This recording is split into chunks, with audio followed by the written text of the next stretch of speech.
A few miles from the restaurant, this industrial estate is the surprising home of traditional award-winning Buxton butchers.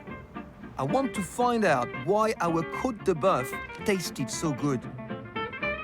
Nigel Buxton comes from a long line of butchers and is known to supply some of the best beef in the southwest. Whoa. Well, you've got to be strong to be a butcher here. Oh, you have. You have.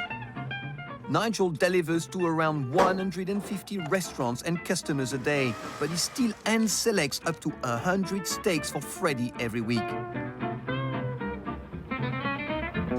Where does this beef come from, Nigel? OK, this beef comes from the Belmont estate. We buy these in especially for Freddy Bird's restaurant.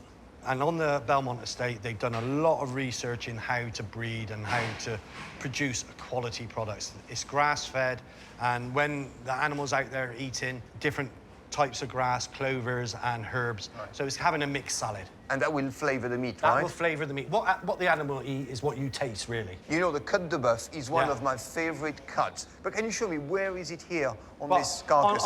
For your Côte de Bœuf, it comes from your rib of beef, which is also you can get your ribeye from. But Côte de Bœuf is ribeye with the bone. But why is it such a good cut?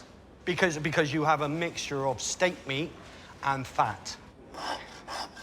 I mean, this is a very physical job, isn't it? It is, Fred. Because you have to be very precise. You have to know exactly what you're doing. But that brute strength is very important. I think we're a bit underestimated, us butchers. Well, not by me, that's for sure. There's years and years of training. So, this is your rib of beef. As you can see, you got your ribeye. Yeah. And then this is the rib. But this is also where you get your Côte de Bœuf. But I'm not going to do a Côte de Bœuf yet because it has now got to go into the dry aging fridge. Right. Right. Follow me.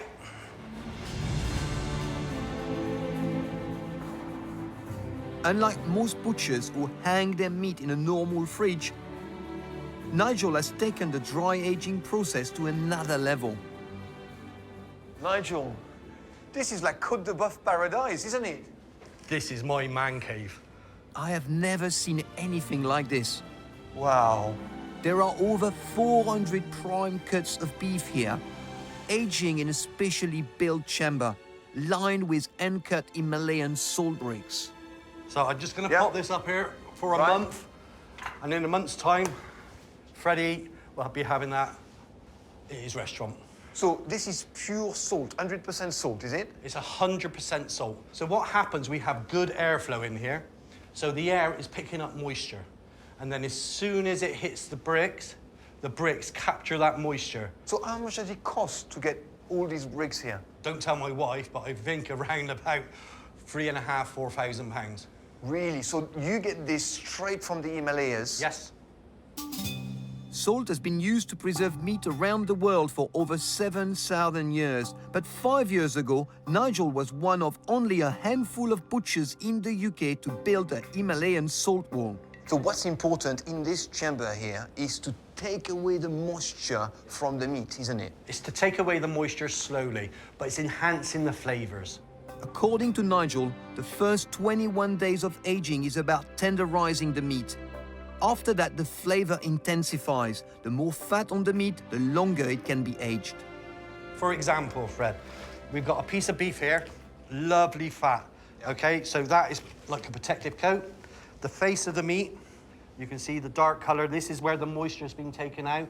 So when we butcher that, we will have to cut that away. And we cut some T-bones off this one. And look at the redness, the beauty of that. Beautiful. So the fat acts as a protection. The face you will have to lose. But if you have all lean meat, you would have to lose it all the way around. And the thing is, of course, when the meat is aging, and then you have to cut this off, then you're losing meat. So that will increase the price, won't it? Increases the price, yeah. You end up with less, but more in quality and flavour. So this is Freddy's meat, right? If we have selected that for Freddy, and Freddy comes in and he will also select his own beef for his restaurant. Every 2 years, as they melt, each one of the southern bricks has to be replaced. But Nigel believes this salt chamber allows the meat to develop such an exceptional flavor, he's prepared to go the extra mile. I mean, I have to say, Nigel, this is really impressive. I mean, not only your meat look beautiful, but I'm very impressed with your Himalayan salt here. I've never seen that anywhere before. As a butcher, I want to supply the best. And I've done my research and we supply the best.